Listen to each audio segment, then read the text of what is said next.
India market invest মাইন্ডসেটে আপনাদের স্বাগত। যারা চ্যানেল নতুন এসেছেন তাদেরকে বলবো প্লিজ চ্যানেলটাকে সাবস্ক্রাইব করবেন, লাইক করবেন, বেল আইকনটা প্রেস করবেন, তার সাথে অল বাটনটা প্রেস করবেন, তার নোটিফিকেশনটা কিন্তু সঙ্গে সঙ্গে আপনাদের কাছে গিয়ে পৌঁছাবে। RVNL, rail Vikas Nigam limited, এই কোম্পানিটাকে দেখলে দেখা যাবে আজকের দিনে কোম্পানিটা কিন্তু প্রায় 8%-এর কাছাকাছি একটা আপসাইড মুভমেন্ট দেখিয়েছে। আমরা যদি লাস্ট কয়দিন দেখি, লাস্ট 5 দিন দেখি, কয়দিন মিনস 5 দিন দেখলে দেখা যাবে কোম্পানিটা 33% আপসাইড মুভমেন্ট দেখিয়েছে। আমরা যদি 1 বছরের চার্ট দেখলে দেখা যাবে কোম্পানিটা 226% আপসাইড মুভমেন্ট দেখিয়েছে, যেখানে কোম্পানিটা কিন্তু কিছুটা দৌড়ে আবার কিছুটা রেস্ট নিচ্ছে, কিছুটা দৌড়াচ্ছে, কিছুটা রেস্ট নিচ্ছে, এইভাবে কিন্তু কোম্পানির চালটা দেখা গেছে। তো এই কোম্পানিটা কেন দৌড়াচ্ছে, এতটা কেন মুভমেন্ট দেখিয়েছে, আগে বহুবার আলোচনা করেছি। তো এইটা এতটা আপসাইড মুভমেন্ট দেখানোর পিছনে যদি কারণ বলেন, তার কারণ কিন্তু গভর্নমেন্টের পলিসি, এবং সেই পলিসির জন্য এই কোম্পানিটা একের পর এক অর্ডার পাচ্ছে, যার জন্য কিন্তু কোম্পানিটা এত ভালো আপসাইড মুভমেন্ট দেখাচ্ছে। 2024-এর বাজেট ফেব্রুয়ারির পর থেকে কোম্পানিটা কিন্তু কন্টিনিউয়াসলি নিচে এসেছিল। তখন কমেন্টসে পাচ্ছিলাম যে স্যার এই কোম্পানিটা শেষ, এই কোম্পানিটার দম নেই, এইখান থেকে চলে আসবে আবার পুরনো জায়গায় 30, 34, 40-এ চলে আসবে। তো দেখুন স্যার, আমি তখনও বলেছিলাম যে আপনাকে বিজনেস বুঝতে হবে।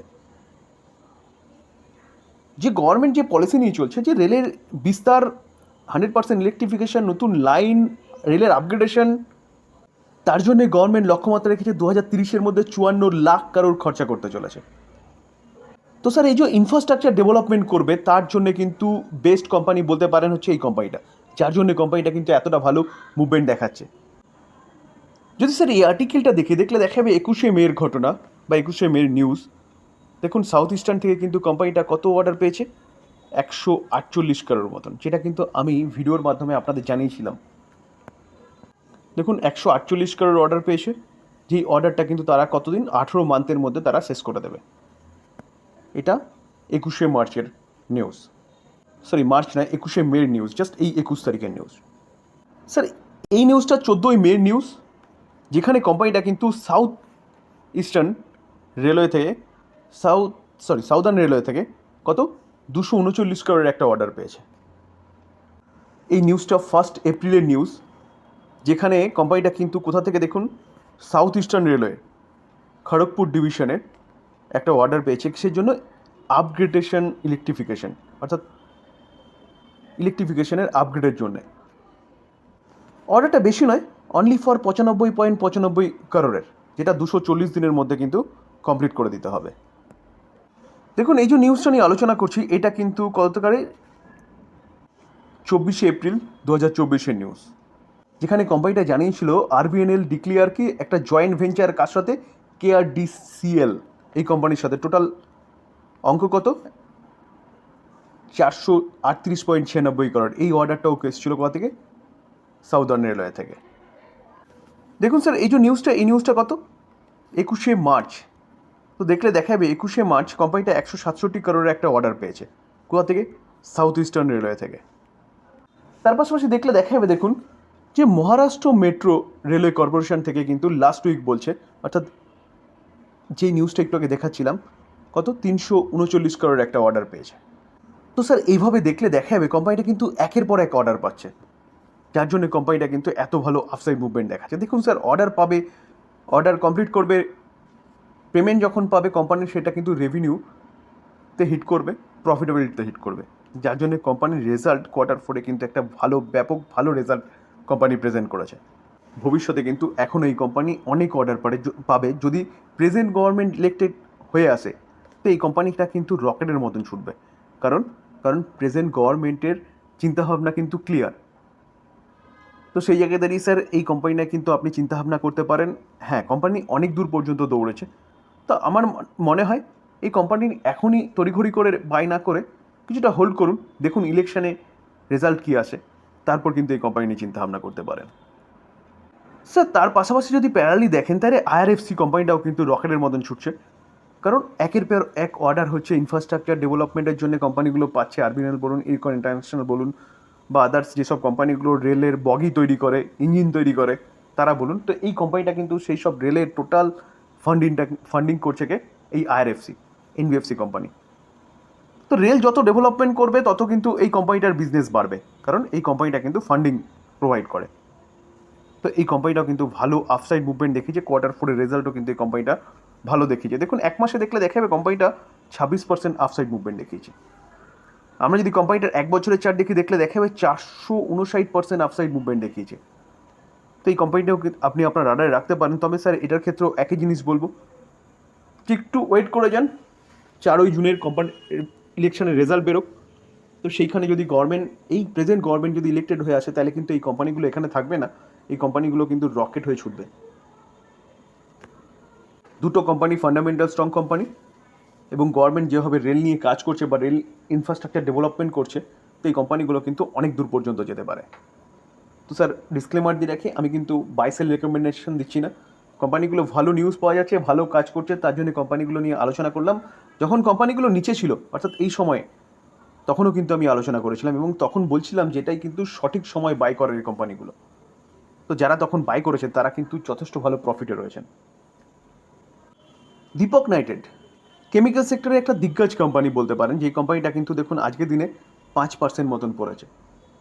তো কোম্পানির রেজাল্ট কিন্তু ঠিকঠাকই ছিল। দেখুন রেজাল্ট দেখলে দেখা যাবে কোম্পানি এস্টিমেটকেও বিট করেছে কত, 44.47% হারে। যেখানে যদি আমরা দেখি তাহলে দেখা যাবে কোম্পানির ইপিএস অর্থাৎ আর্নিং পার শেয়ার, যেটা হচ্ছে কোম্পানির প্রফিটের ওপর ডিপেন্ড করে পাওয়া যায়, সেটা যা এক্সপেকটেশন ছিল সেখান থেকে অনেকটা বেড়েছে, 44.47% বেড়েছে। যেখানে কোম্পানির রেভিনিউর যা এক্সপেকটেশন ছিল সেটাও কিন্তু অনেকটাই বেড়েছে, 7.51% হারে। তো কোম্পানির রেজাল্ট তো ভালো করেছে, তারপরে কিন্তু কোম্পানি ভালো একটা পারফরমেন্সও দেখাচ্ছিল। হঠাৎ করে কী হলো, কোম্পানিটা আজকের দিনে এতটা পড়েছে। তো চলুন আগে পড়েছে কেন সেটা দেখি, এবং তার পাশাপাশি এই কোম্পানি নিয়ে কী চিন্তাভাবনা করবেন সেটা নিয়েও আলোচনা করব। দেখুন আজকেরই নিউজ, জাস্ট 5 ঘন্টা আগে। তো এই যে প্রভুদাস লীলাধর যে কোম্পানিটা রয়েছে না, দেখুন স্যার আজকেরই নিউজ, জাস্ট 5 ঘন্টা আগে। তো এই প্রভুদাস লীলাধর যে ব্রোকিং হাউসটা রয়েছে, সেই ব্রোকিং হাউসটা কিন্তু এই দীপক নাইট্রেটের টার্গেট যেটা, সেটা কিন্তু অনেকটা কমিয়েছে। তারা বলছে কারেন্ট মার্কেট প্রাইস থেকে কোম্পানিটা কিন্তু অনেকটা নিচে নামবে এবং টার্গেট দিচ্ছে কত, 228।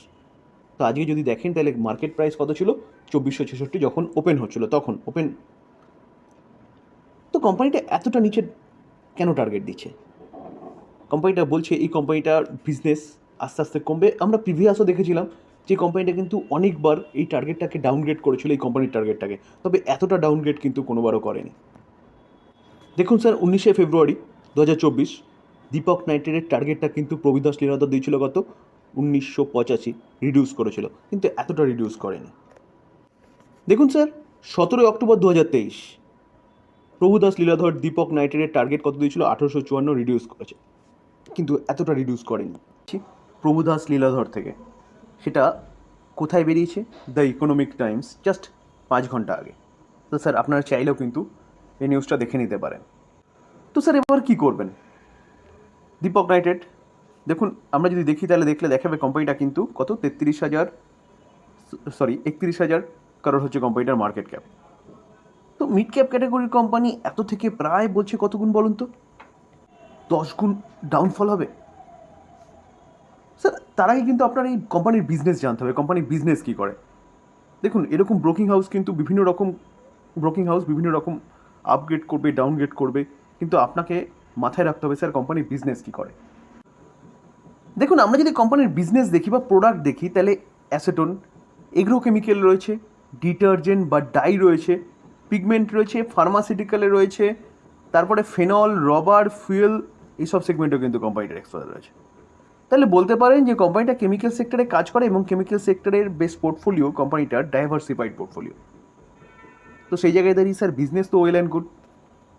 স্যার আমরা যদি কোম্পানির ক্লায়েন্ট দেখি তাহলে ইউপিএল থেকে শুরু করে হিন্দুস্তান ইউনিলিভার বলুন, রিলায়েন্স বলুন, লুপিন বলুন, ডক্টর রেডি রয়েছে, সানফার্মা রয়েছে, দেখুন জাইডুস রয়েছে, জুবিল্যান্ট রয়েছে। তো এইভাবে দেখলে দেখা যাবে কিন্তু প্রচুর কোম্পানি হচ্ছে কোম্পানির ক্লায়েন্ট রয়েছে, যেখানে ইন্ডিয়ান অয়েল রয়েছে, পিআই ইন্ডাস্ট্রি রয়েছে, আরতি ইন্ডাস্ট্রিজ রয়েছে। তো সেই জায়গায় দাঁড়িয়ে স্যার ক্লায়েন্ট কিন্তু প্রচুর রয়েছে, কোম্পানির বিজনেস ডাইভার্সিফাইড বিজনেস, ক্লায়েন্টও প্রচুর রয়েছে। আমরা যদি কোম্পানির ইয়ার অন ইয়ার প্রফিট দেখি, দেখলে দেখা যাবে 53, 63, 96, 96টা একটু কমেছিল, কত হয়েছে 79, সেখান থেকে 174, 611টা কত এসছে 776,067, সেখান থেকে 2023-2024 কিছুটা পড়েছে। স্যার লাস্ট এই যে 2 বছরে যে পড়েছে না, এই পড়ার পিছনে যদি কারণ বলেন, কারণ হচ্ছে ক্রুড অয়েলের দাম বাড়া, ইউক্রেন রাশিয়ার যুদ্ধ, ইনফ্লেশন, যেখানে কেমিক্যাল সেক্টরের প্রতি কটা কোম্পানি কী করে যে তার প্রোডাক্টগুলো কিন্তু বিদেশে অর্থাৎ নর্থ আমেরিকা বলুন বা ইউরোপের কান্ট্রিগুলো বলুন, সেখানে কিন্তু কী করে এক্সপোর্ট করে। তো সেখান থেকে ডিমান্ড কিন্তু কমে গেছে, যার জন্য কোম্পানির এই 2 কোয়ার্টারে বা 2 ইয়ারে কিন্তু কোম্পানির যে প্রফিট সেটা নিচে এসছে। তো এখন এই কোম্পানিগুলোর ভালো সময় আসতে চলেছে। কেন?